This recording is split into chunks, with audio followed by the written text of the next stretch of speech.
guys, here we are, picking up with the second episode of Amnesia Direct Descent. Okay, first off, I did turn up the brightness, but it does not seem like I can turn down the volume, so I'm sorry if the volume is still a little bit loud. I can't do anything about that, unfortunately. Let's up this a little bit, though. Ah, that's a bit better. Yeah, that's a bit better, okay. So there's the entrance hall. Okay, yes, we found out we have the chemistry pot, and we know the chemicals are in the wine cellar, so we need to go to the wine cellar, which is just down the stairs a little bit, I believe. And that'll take us to the chemicals. Then we mix the chemicals, and that should allow us to get into the refinery. Okay. Let's go. Okay, except we need a key. There we go. That was a note. Diary? No. Mementos? Find key for the wine cellar. Okay. 4 chemicals can create a powerful acid. Okay. Okay, so we need to find a key to the wine cellar. There was one other place we could go. That wasn't the laboratory or the wine cellar. That was the archives, which is up here. So, here we are in the archives. That's a noise. I don't like that noise. That chair definitely seemed like it moved. May 1839. The unflinching African sun has continued to plague our expedition, making it impossible to dig until dusk. How Professor Herbert managed to find the location in these vast plains of nothingness remains a mystery to me. When I asked him about the tomb again, he told me about the legend of Tin Hanan, the mother of us all. An interesting story in its own right, but I can't help feeling there's more. Later that evening, we uncovered a passage beneath the dunes leading to a sand-covered stone structure. The professor was confident it was the tomb we sought and ordered the others to clear the way late into the dark, cold night. Tomorrow, I shall lead the men into the ancient structure, hoping to reach the burial chamber. No matter what the professor is keeping from me, the dig should yield something interesting to take back to London and the British Museum. Okay, so he was on an expedition to Africa. Algeria, specifically. So, let's check and see if there's any goodies in here. I'm definitely concerned about the fact that a chair looked like it moved on its own. But it doesn't look like there's anything in there. Book, protect me. This book will protect me, guys. Don't worry. Catalogs.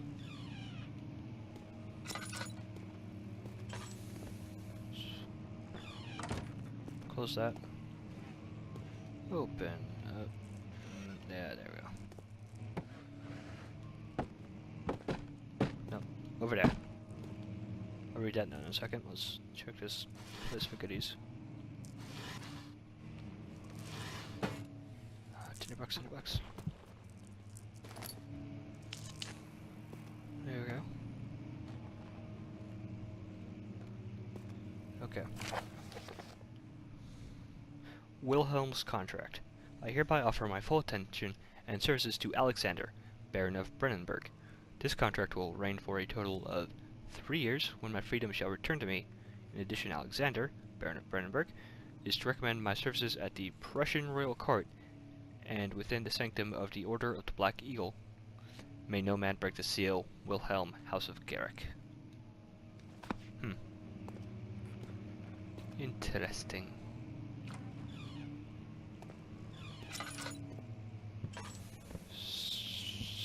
Study, okay. Studium.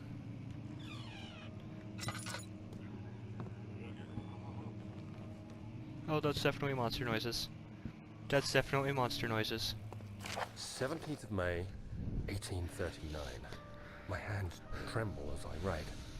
I feel a need to document my tribulation, for I fear that my memory will fail me if I linger.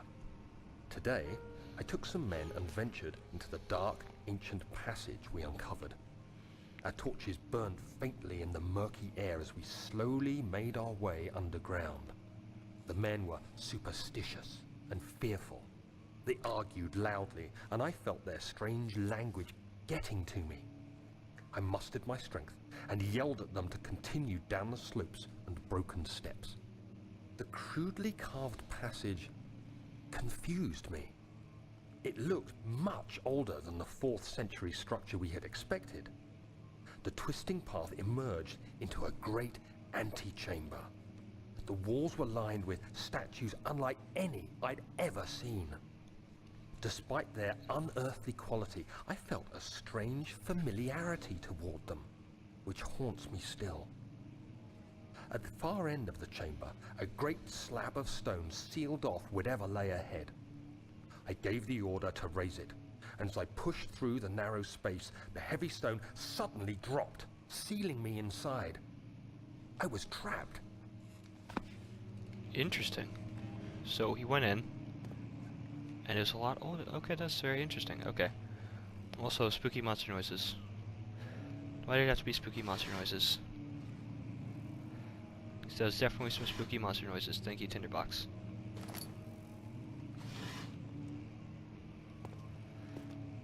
Oh, why did it have to be spooky monster noises?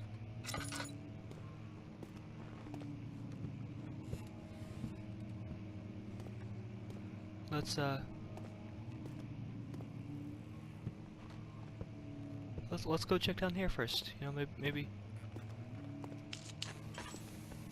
Let's go check down here first.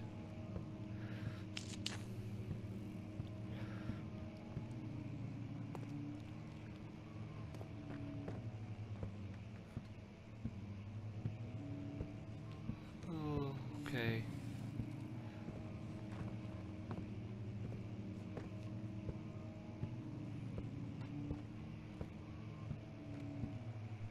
Okay. Okay, let's keep... monster noises.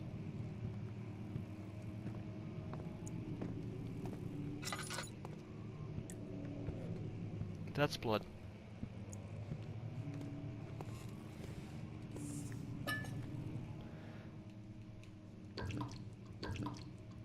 Thank you, oil.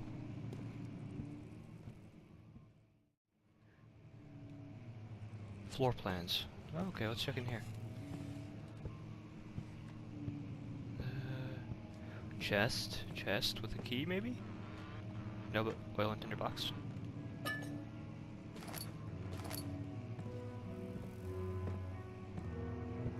The piano's playing. Of course the piano's playing. Much of the castle is old and hasn't been tended to for centuries. When the shadow arrives, it won't take long until things start falling apart. We're just buying time anyway. Let's do what we can. There isn't much to be done about the wards. We should reinforce weak structures. The ground will tremble and there's a risk everything will cave in on us, especially downstairs. Here, and there. Let's get the servants working on it.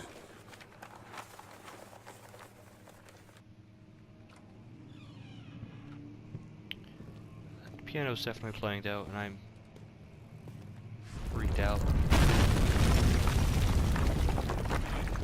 Oh, I don't want to go back. I don't want to go back. Okay. Oh.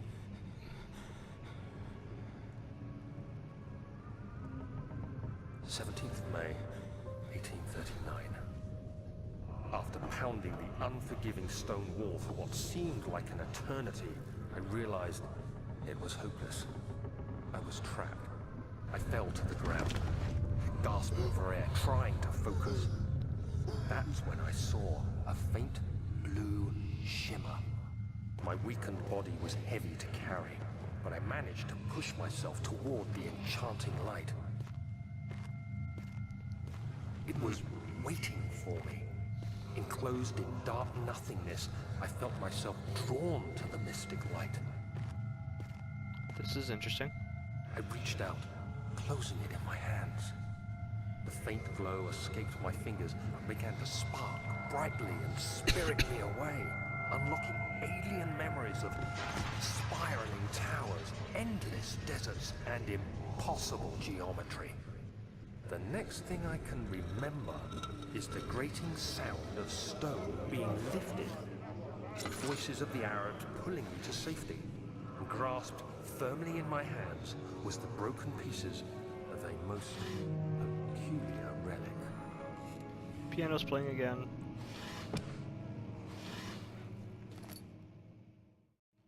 Oh. Okay, so I need something to break it with. Good to know.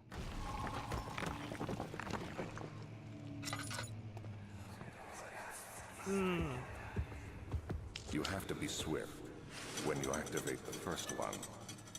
You hear that? If it stops, you'll have to start over. Isn't all this a bit excessive? You can never be too careful, Daniel.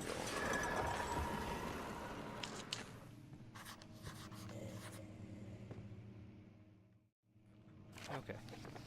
Local folklore. Altstadt and Brennenburg Castle, 1801.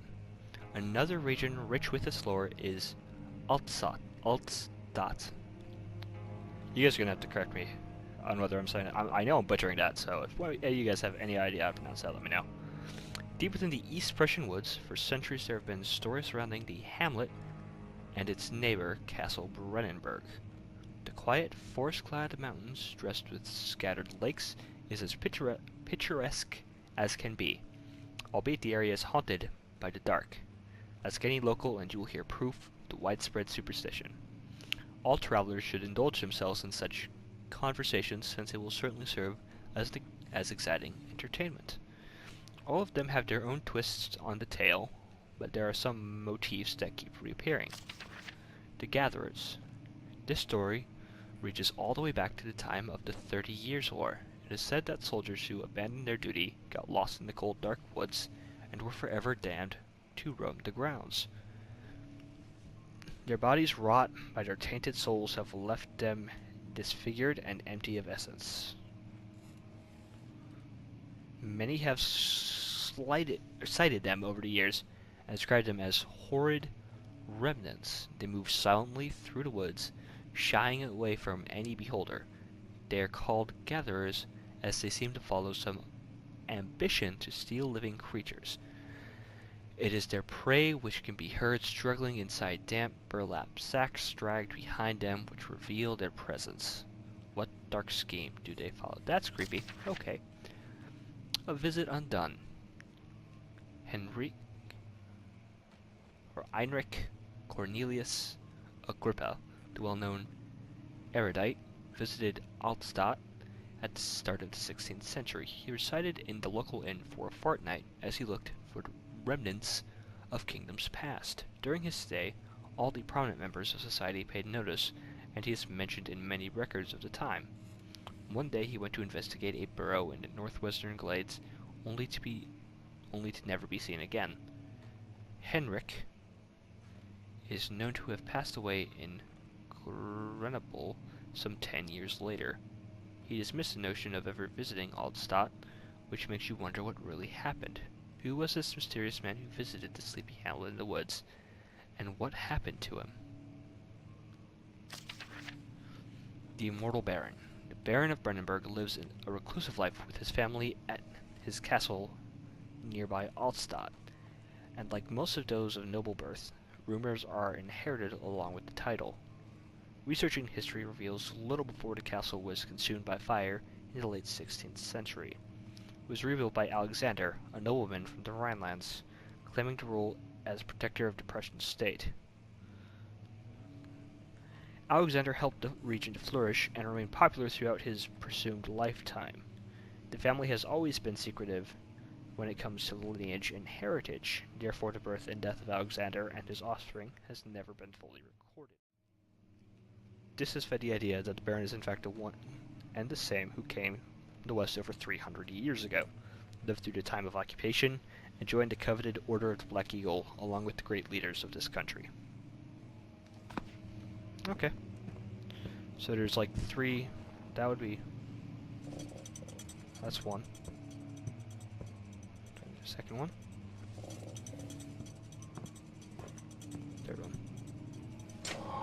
Got it. Okay.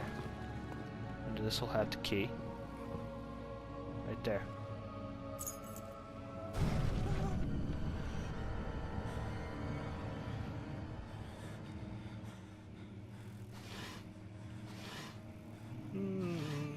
Creepy noises. Regarding closing of the wine cellar. Wilhelm and his fools have endangered my research long enough with their absent-minded handling of the human vessels. The sheriff is keeping a watchful eye on the forest and is killing my trusty servants. It's just a matter of time until they follow the trail to Brennenburg. I need to lock Wilhelm and his men up to avoid further investigation from the public. The wine cellar will therefore be sealed off until the matter has been handled. Either the king's men will leave or they will starve. Whatever comes first, they can rot for all I care. Maybe I will feed them some wine. It would be a sense... What? Maybe I will feed them some wine. It would, in a sense, solve both of my problems. Okay, that's confusing. Okay. Oh, now on to the actual spookiness. I know there's gonna be a monster. There's been too many spooky noises for there to not be a monster.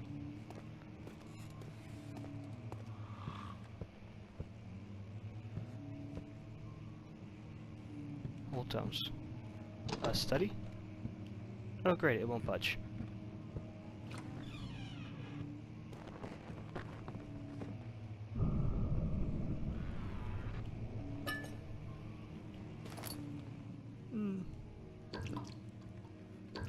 The thing is going again. The piano is playing again. Why? Oh.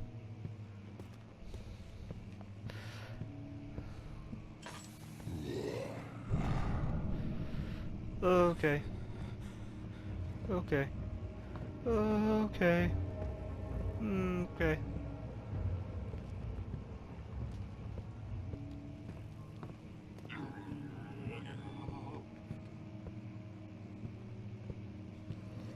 Run, run, run, run, run, run, run, run, run, run, run, run, run, run, run. Okay, well, made it out of there.